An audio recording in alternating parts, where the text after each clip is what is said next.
Bem, aos nossos participantes desse curso da Apologética Mariana, nessa nossa apresentação, né? Não é bem uma aula, o que nós vamos fazer agora aqui, é uma apresentação. Nós vamos tratar a respeito de um livro que nós estaremos lançando. Primeiramente a gente vai lançar ele em PDF e vamos estar distribuindo aí aos participantes do curso, né? Vocês vão ter acesso. E nós vamos tratar um pouco a respeito de alguns artigos que foram cartas, material em geral, que consta do site Monfort e que tem relação com Nossa Senhora. A ideia disso é deixar com os participantes desse curso e depois disponibilizar para as pessoas em geral um material escrito para se poder estudar, poder se aprofundar, sobretudo com essa ênfase de uma defesa da doutrina católica e da que nós dissemos, né, da honra de Nossa Senhora, de atribuir a ela aquilo que ela tem direito. Para isso nós temos já no site Monfort há algum tempo, a gente fez uns cadernos em que tinha um resumo dos principais artigos e publicações de um determinado período. Aqui nós fizemos um apanhado geral e colocamos alguns artigos então mais relacionados a Nossa Senhora. Bom, o primeiro desse artigo tem como título Fátima, um segredo contendo um enigma envolto em um mistério, e é da autoria do professor Orlando, né? Nesse artigo, o professor Orlando vai tratar de Fátima e do terceiro segredo de Fátima, que depois o Antônio Sotti vai dizer que existe um quarto segredo de Fátima que não foi revelado. Mas quando o professor escreve esse artigo, ele analisa apenas o terceiro segredo, ele coloca já no texto uma certa desconfiança de que o segredo não tenha sido revelado por inteiro, mas ele mais comenta o primeiro, o segundo segredo e o terceiro segredo, aquilo que foi revelado, tá? Então é um comentário a respeito disso, né? E ele comentando, então, é um artigo longo, vocês vão ver aí, né?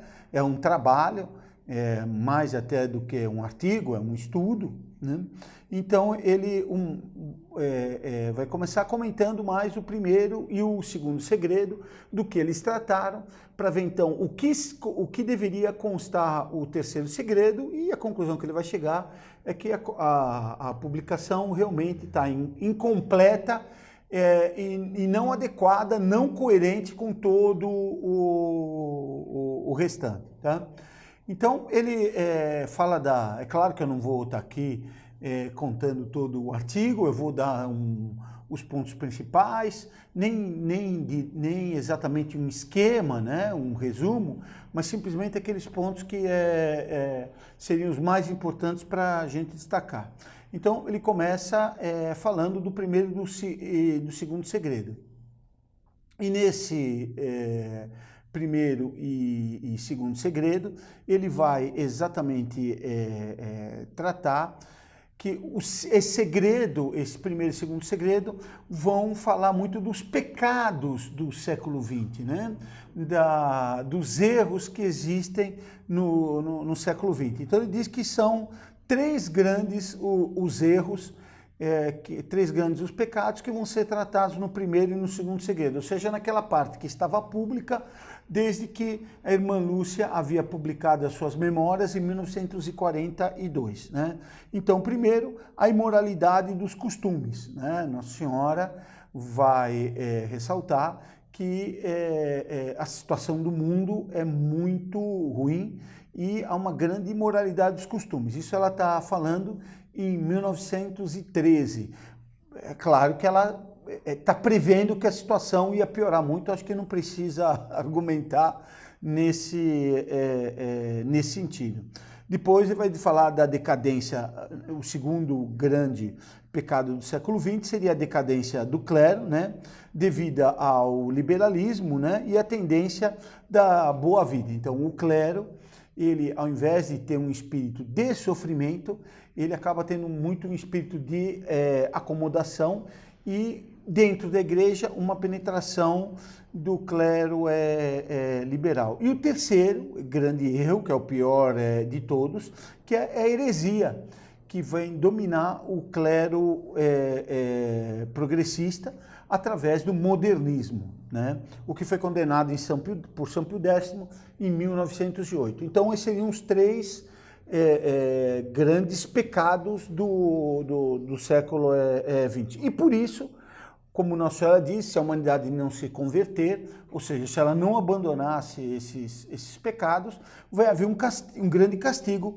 que foi a Segunda Guerra Mundial, né? Então não houve a corrupção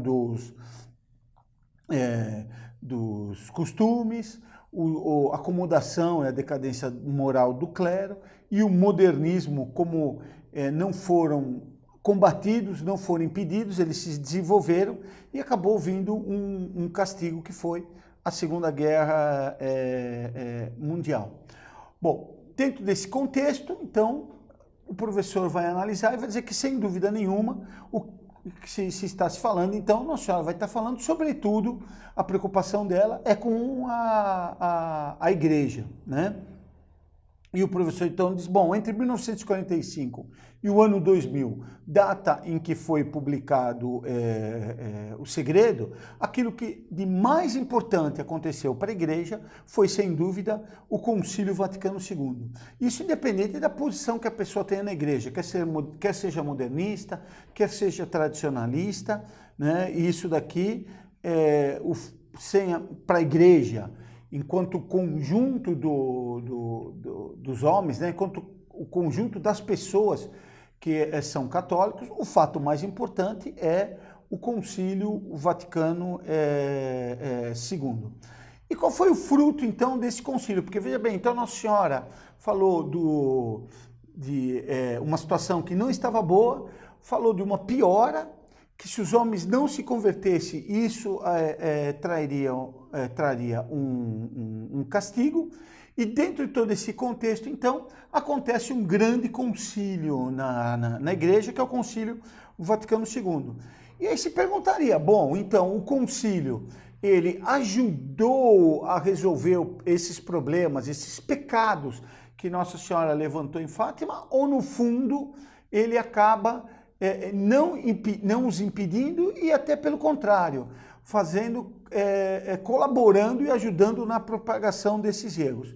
Então o professor vai citar, e esse é um ponto muito importante de todo esse artigo dele, como é reconhecido que o Concílio Vaticano II acabou trazendo consequências muito negativas para a igreja. Então ele cita Paulo VI, que afirma, por alguma brecha, a fumaça de Satã está no templo de Deus. A dúvida, a incerteza, a problemática, a inquietação, a insatisfação, o afrontamento surgiram. Então, Paulo VI mesmo admite que o concílio, então, não trouxe um resultado bom para a igreja, pelo contrário. E acrescenta, nós teríamos acreditado que o porvir do concílio seria um dia de sol para a igreja, mas nós encontramos novas tempestades, procuramos cavar novos abismos, em vez de preenchê-los. Então aquela situação negativa que Nossa Senhora descreveu para o mundo, e que piorou, porque houve a guerra, houve um outro castigo, ela não foi amenizada pela igreja, ou seja, o clero não combateu essa situação, pelo contrário, a fumaça de Satanás acabou entrando dentro do templo da igreja. E continua Paulo VI. O que aconteceu? Nós vos confiamos nosso pensamento. Paulo VI comentando. Trata-se de uma potência diversa, o diabo, esse ser misterioso, inimigo de todos os homens. Qualquer coisa de sobrenatural, vindo a estragar e secar os frutos do concílio ecumênico, e impedir que a igreja exploda em hinos de alegria, por ter redescoberto a consciência dela mesma. A frase já é triste, né? Como é que a igreja descobriu, depois de 2000 anos, assistida pelo Espírito Santo, ela vai descobrir a consciência dela mesma. Mas não é aqui o que é a análise do professor, o professor até vai comentar isso, né? Mas ele vai dizer que Paulo VI, então, admite que o resultado do concílio que se esperava era uma grande alegria, né? E o que houve é que o diabo acabou introduzindo na igreja uma série de problemas. Bom, constatado isso, então, há um problema no mundo, há um problema na própria igreja. O professor vai fazer uma análise dos sonhos de Dom Bosco. Ele vai fazer análise de 2 sonhos, né? O primeiro sonho é o chamado sonho das 2 colunas no mar, e o segundo conhecido como o triunfo da Virgem, né? É muito interessante porque na época que o professor escreveu, ele não conhecia o livro do Sot, né? E o Sot também vai caminhar nessa linha, né? Ele vai fazer uma comparação dos sonhos de Dom Bosco com a Fátima, tá? Bom, o professor então faz, eu não vou repetir aqui, né, os dois sonhos, mas num esquema muito geral, né? Tanto no sonho das 2 colunas como no triunfo da Virgem, se fala de uma situação em que há uma grande luta e depois, no final, um grande sucesso. Então, no sonho das 2 colunas no mar, essa saída de uma situação é representada por um navio, que é o navio do Papa, que se lança ao mar e há uma grande luta. E o Papa, então, ele nessa luta, se perdem os católicos sofrem muitas baixas, né? Então, são os navios da igreja, os navios que representam os bispos, que apoiam o navio do Papa, mas que sofrem muitas baixas. O próprio navio do Papa é acertado pelos inimigos, e até que em determinada situação, quando é eleito um Papa, os navios voltam e o navio do Papa estava preso em 2 colunas, né? Uma a coluna da hóstia e outra a coluna que representa Nossa Senhora. E quando ele se amarra, então, os inimigos se destroem e tem uma grande calmaria no mar. Então a ideia é essa, uma saída, tem uma luta, e aí tem uma volta e tem uma grande vitória da igreja, né? O triunfo da Virgem vai descrever mais ou menos essa situação, só que agora não mais uma batalha no mar, mas uma caminhada do Papa. O Papa sai então de uma cidade arruinada, ele então vê muitas pessoas mortas, anda durante 40 dias e em certo momento ele volta, né? Até o sonho fala que o Papa volta vacilante e cambaleante, quer dizer, não volta decidido. E quando ele volta para a cidade, está tudo em ruínas, tá? Então, o professor faz nesse texto, então, vai fazer uma comparação com o que foi revelado do terceiro segredo, que também é o Papa saindo, né, subindo uma montanha, aí ele sofre flechas e vem os anjos depois que pegam o sangue dele e regam, muitas pessoas morrem, eles regam então com o sangue do Papa esses mártires. Então também aí é uma saída da cidade e um grande sofrimento, uma grande luta, tá? Então o professor então mostra primeiro como houve uma decadência enorme da sociedade e mesmo da igreja, e depois como parece que isso está relacionado a uma saída do Papa para uma determinada situação que causa um grande sofrimento para um posterior retorno, né? E depois, na parte seguinte, o professor vai fazer uma análise do milagre do sol, né? A de Claire deu a aula aqui, eu acho que vocês assistiram, né? O milagre do sol é feito no último dia para confirmar a profecia, né?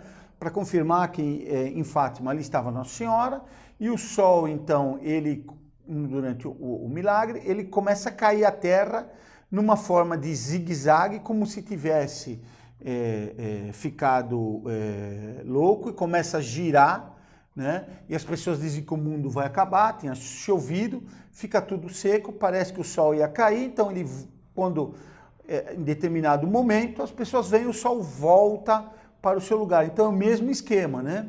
É uma saída de uma situação, uma grande confusão e depois um retorno, uma volta a essa situação. Então o professor pergunta, né, o que simboliza o sol, né? Então ele vai dizer que o sol é o símbolo daquilo que permite ter vida na igreja, permite ter vida no mundo. Então o sol sempre foi símbolo de Deus e símbolo da Igreja Católica como fonte da verdade revelada e da vida sobrenatural das almas, né? Então, assim como o sol permite a vida na terra, a igreja permite a vida sobrenatural nas almas. O sol dançar sobre si mesmo e o sol parecer louco, pareceria que a igreja, né, é que está numa confusão muito grande e, portanto, simboliza o sol esta crise na igreja, né? E o sol caindo em direção à terra simboliza, né, uma crise tal que parece que a igreja estaria desaparecendo, né? E a igreja estaria sumindo, e a igreja deixaria de existir, caindo no mundo, tá? Então, aqui a gente vê uma espécie de coerência do que foi feito na profecia de Fátima, nos sonhos de Dom Bosco e no milagre. Então, a confusão que causou o Vaticano II, como a gente já viu através da frase de Paulo VI, o professor comenta mais no artigo, a crise em que estava envolvido o mundo, parece então que o sol vai se entregar ao mundo e vai cair no mundo, né? Então ele vai caindo de forma louca, uma coisa completamente inesperada, né? Então, como comenta o professor, né, com Ostpolitik, que foi a aproximação do Vaticano com os regimes comunistas, a teologia da libertação, a Populorum Progresso, a declaração de Medellín, né? E outros documentos do mesmo Jaez, subservientes ao racionalismo marxista, ou em direção contrária, como o documento de Puebla e a propulsão dada ao carismatismo e ao misticismo irracional. Então, ora um misticismo irracional, ora um racionalismo ateu, né? E aí, o professor afirma, concluindo, vemos que os dois sonhos de Dom Bosco, a visão do terceiro segredo de Fátima, fazem referência a um movimento, a um deslocamento do Papa, que deveria ser sempre estável como a pedra. Essa mudança de posição de um Papa foi a causa de todos os sofrimentos que a Igreja e o mundo tiveram e terão que suportar. E o Vaticano II foi uma mudança, e uma mudança tal, que pôs tudo em movimento. O sol começou a dançar e a rodar sobre si mesmo, como se tivesse enlouquecido. E aí o professor vai fazer uma análise, né, daquilo que foi publicado do terceiro segredo, tá? E ele vai dar um destaque, porque muita gente começou a interpretar que o terceiro segredo, essa até foi a versão oficial do Sodano, e na época um pouco corroborada pelo cardeal Ratzinger, que depois será Bento XVI, né? Dizendo que tudo tinha sido realizado e que as flechadas que o Papa leva simbolizam o que aconteceu com João Paulo II na Praça do Vaticano, a Praça de São Pedro, onde o Águia deu uns tiros no Papa, só que o Papa não morreu. Então, o professor analisa por que não seria, né? Primeiro, porque o Papa, o bispo vestido de branco, morre na profecia de Nossa Senhora. E João Paulo II tá vivo. Depois, porque muitas pessoas são mortas juntas com o Papa. E ninguém morreu ali, os tiros só pegaram o Papa. Depois, ele é morto por soldados, a tiros e setas, né? Então, no caso do Águica, não eram soldados e não houve setas, houve tiros, né? Depois diz que o Papa morre no segredo numa cidade em ruínas, né? Olha, naquele momento Roma não tinha nenhuma ruína, pelo contrário, passava muito bem. Então, essa interpretação de que o segredo teria sido realizado com atentado contra o Papa não corresponde à realidade, tá?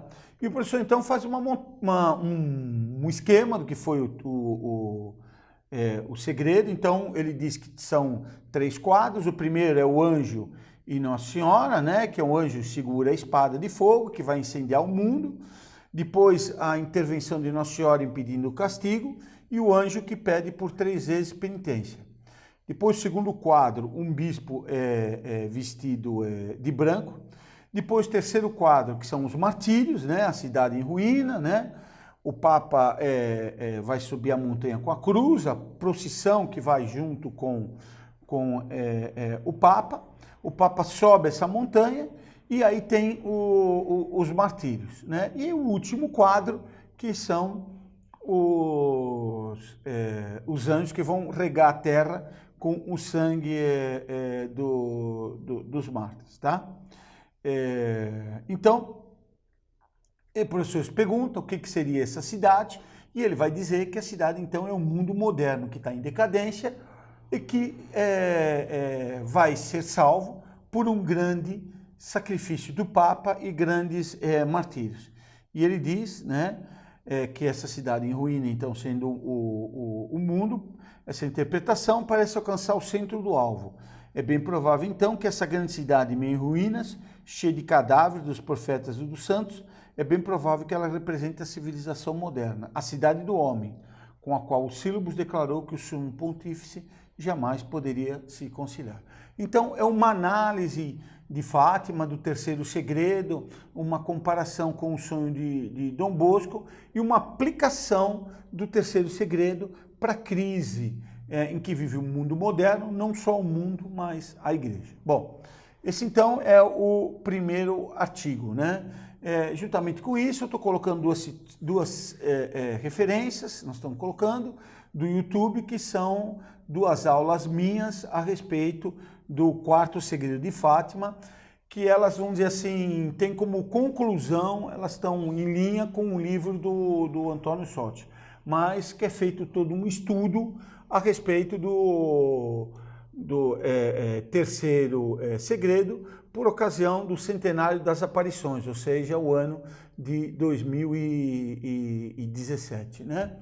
E nesse vídeo, nesse trabalho, é feita uma análise do primeiro e do segundo segredo com uma pergunta que, pelo menos eu não conhecia na internet, que eu coloco, que é a seguinte: o terceiro segredo, ele só foi publicado quando quis o Vaticano, e o Vaticano segurou durante muito tempo a publicação do terceiro segredo. O primeiro e o segundo foram publicados quando Nossa Senhora pediu para Lúcia, através das memórias dela. Então não teve retardo na publicação. Ora, o primeiro segredo, ele falava do fim das almas que iam para o inferno e que a Rússia espalharia seus erros pelo mundo.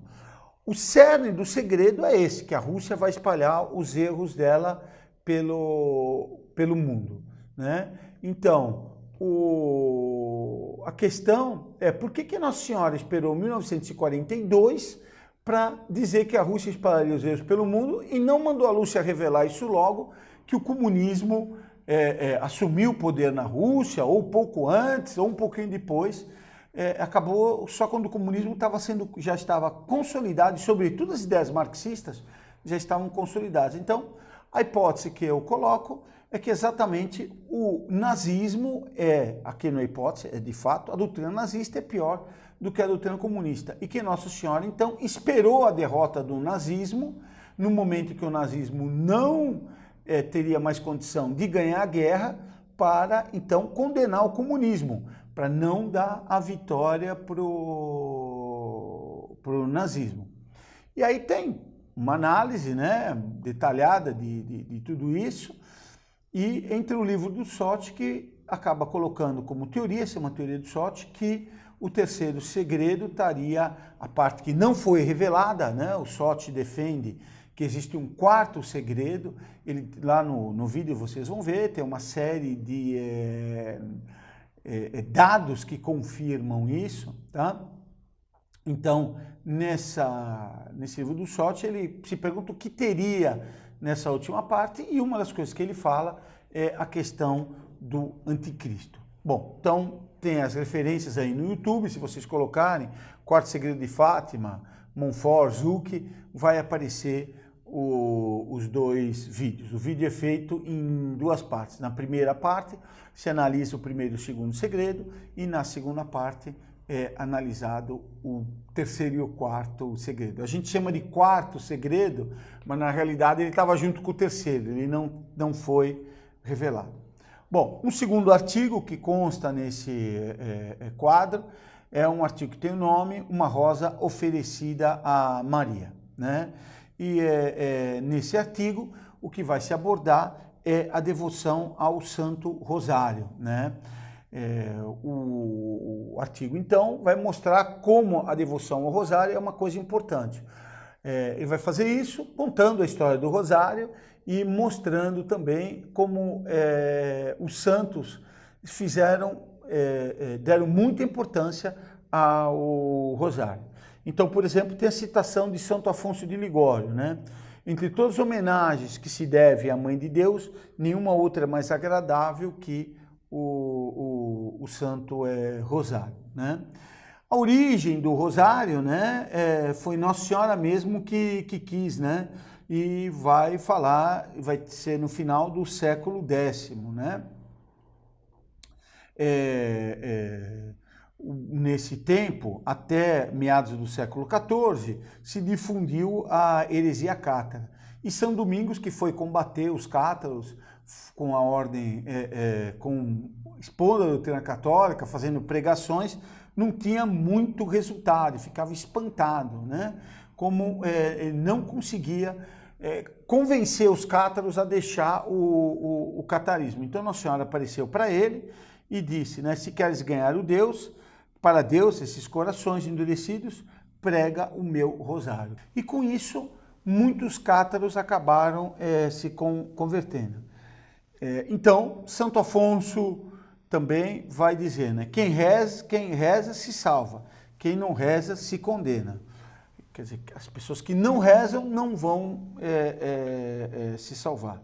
E a pessoa que adquire esse santo hábito tem sua entrada no céu garantida. Quer dizer, claro que não é uma garantia, né, 100%, mas se a pessoa rezar com devoção, Deus preservará essa alma e levará ela para o céu.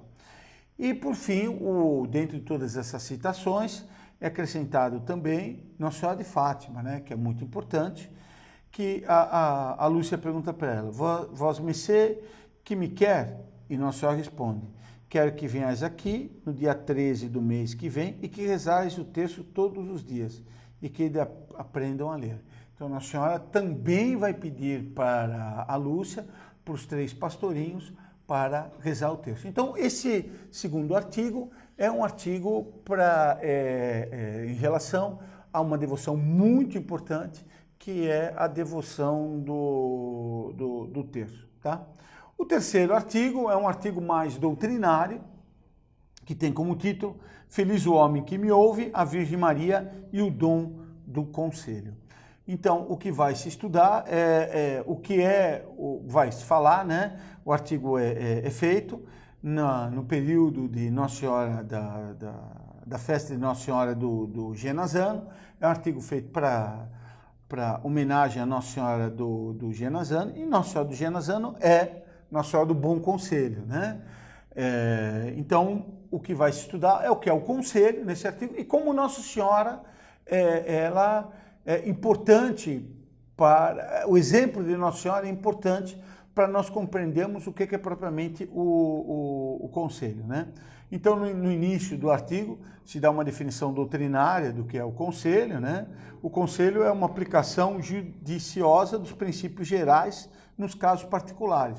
Ou seja, a pessoa ela tem um conhecimento do que é certo e do que é errado, do ponto de vista doutrinário, do ponto de vista geral, mas depois precisa aplicar no caso concreto. Como é que se aplicam as ideias, aqueles princípios gerais bons no caso concreto? Então, quando o filho faz uma coisa errada, a gente precisa dar bronca. Bom, esse é o conselho geral. Mas como é que dá, em que situação, em que medida? Isso é exatamente o dom do conselho que vai dar, né? Então, o dom do conselho que vai nos mostrar qual é a atitude correta que nós devemos ter. E, portanto, o conselho é indispensável para se ter uma boa sabedoria prática, né? Se a gente conhece só os princípios, mas não tem aplicação, não sabe aplicá-los, não adianta muita coisa, tá? Bom, mas quem que soube fazer isso, né? Quem que tinha os princípios da sabedoria muito presente e soube aplicá-los perfeitamente? É Nossa Senhora, né? Para Nossa Senhora ela teve muitas deliberações concretas que ela teve que tomar e muito importantes.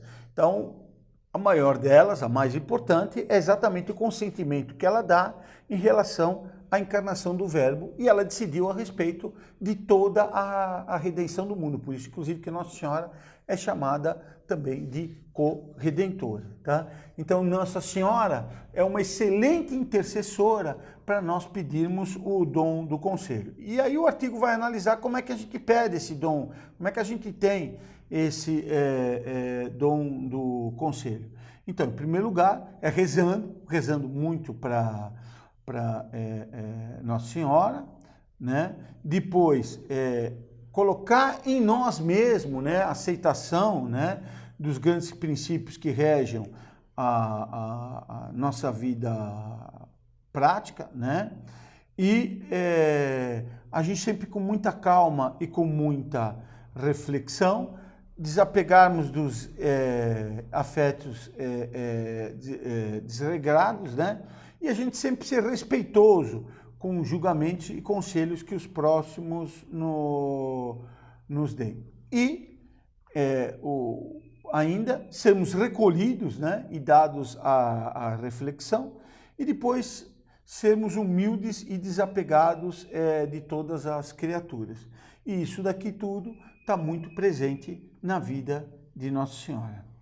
Bom, o artigo seguinte é um outro artigo do professor Orlando, que tem como título A Mulher Vestida de Sol, contra o Dragão do Materialismo. Esse é um artigo extremamente interessante, são comentários que o professor vai fazer a respeito de um sermão do Papa, na época então Bento XVI, né, que tinha sido o cardeal Ratzinger, né, e ele vai fazer um sermão onde ele vai falar de Nossa Senhora e vai tratar dela como uma mulher vestida de sol contra o dragão. Então, Nossa Senhora, essa figura aparece no Apocalipse, né? Então, Nossa Senhora como a luta de Nossa Senhora contra o dragão sendo profetizada e descrita no Apocalipse. E Bento XVI, então, vai incentivar os católicos a terem coragem e enfrentarem todos os problemas que nós temos, assim como Nossa Senhora enfrentou o dragão, porque ele diz o amor é mais forte que o egoísmo, né? E então, diz o Papa, né? O amor é mais forte que o ódio, que o egoísmo. Mesmo em nosso mundo contemporâneo, dirigido pela ideologia materialista do consumo e do divertimento. Isso nos demonstra exatamente Maria, que superando a morte nos diz: coragem, no final vence o amor.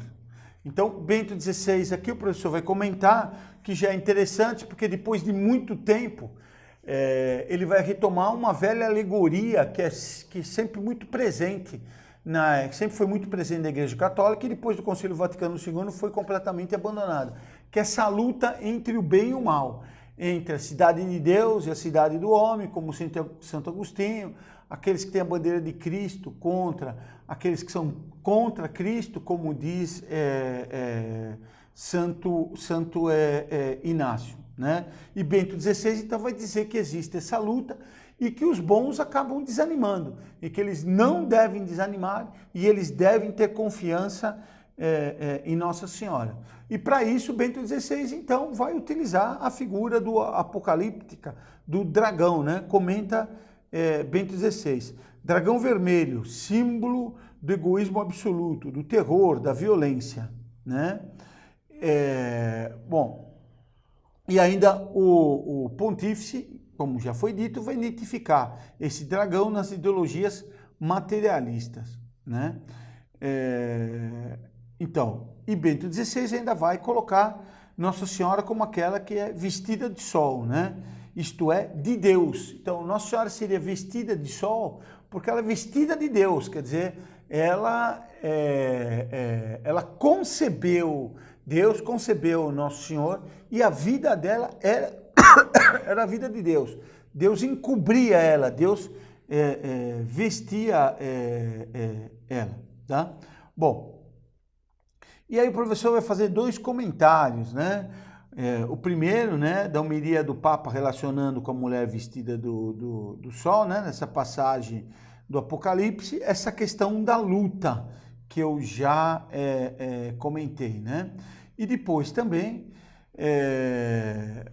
a questão relaciona com o terceiro segredo, a questão do Antônio Sotti, que eu já comentei, né? O Sotti diz que tinha uma parte do segredo que não foi revelado, o cardeal Bertone nega, e o Sotti vai dizer exatamente que tem relação com a vinda do anticristo. Ora, Nossa Senhora vestida de sol, é claro que tem relação com Fátima, que as crianças chamam, era uma mulher mais brilhante do que o sol, elas nem conseguiam olhar direito para Nossa Senhora, como se Nossa Senhora de fato estivesse vestida com a luz do sol. Então é claro que Bento XVI deixa aí uma ideia de que a mesma mulher que está falando do Apocalipse é Nossa Senhora. Então faz uma relação entre a situação do Apocalipse e a nossa situação atual, que é a interpretação dada pelo Sotti, tá? E o segundo comentário é o que eu já tratei aqui, dessa luta entre os filhos da mulher e os filhos da serpente. Então o professor comenta, Bento XVI faz ressurgir a visão católica da história como local de embate entre os filhos da mulher e os filhos da serpente. Então a história como uma luta, tá? Bom, depois tem um clássico do nosso site, das coisas que foi mais acessada, que é uma carta enviada por um pastor protestante, o Saul da Lagoinha, né? E nessa carta, então, ele tem uma discussão com o professor, né? A carta dele é longa, vocês vão ver aí. Ele começa pedindo desculpas por uma carta anterior que ele tinha mandado e não tinha tratado o professor bem, né? Mas depois solta todo o veneno dele de escorpião, como o professor diz, né?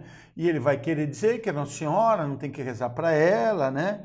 Ele comenta, por exemplo, vocês não vão encontrar um único texto que nos oriente a orar a Maria na Bíblia. Ataca a Nossa Senhora, que não tem que ter devoção a Nossa Senhora, ataca a devoção a São Pedro, compara São Pedro com os ídolos, né? E o professor, então, são várias teses que o Saul da Lagoinha aponta, e o professor, com muita força, com muita ironia, vai destruir toda a argumentação do Saul e da Lagoinha, vai dizer, né? Escorpião Saul, repito-lhe, se seu ódio se limitasse à minha pessoa, não teria importância. Mas o senhor se atreve a voltar seu ódio e furor contra a Virgem Mãe de Deus e lançar contra ela todo o seu vômito venenoso. pretendendo com isso agradar a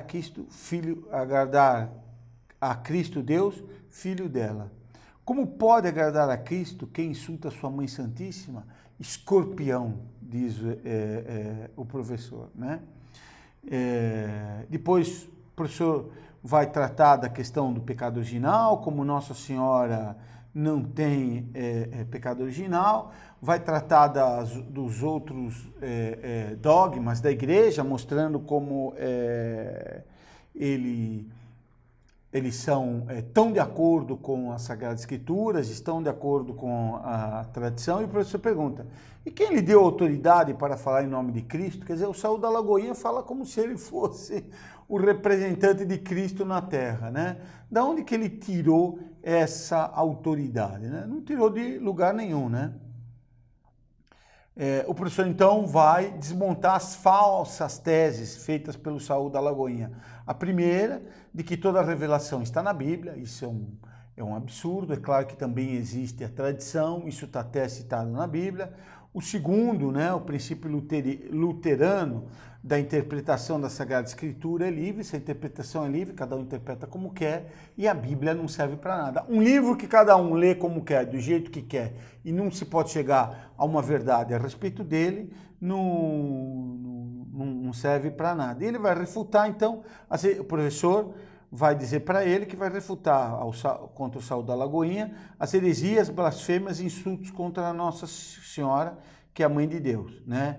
Primeiro vai mostrar que é um absurdo, que o Saul da Lagoinha vai dizer que Nossa Senhora não é a Mãe de Deus, então o Nosso Senhor mostra como o professor mostra como esse título é muito adequado, e depois a negação da virgindade perpétua de Nossa Senhora. Então o professor também mostra como isso é bastante correto e está de acordo com as Sagradas Escrituras. É também uma carta, uma resposta a uma carta, e uma carta bem grande. E aí, para completar, o último artigo, as glórias da Virgem Maria segundo as Escrituras.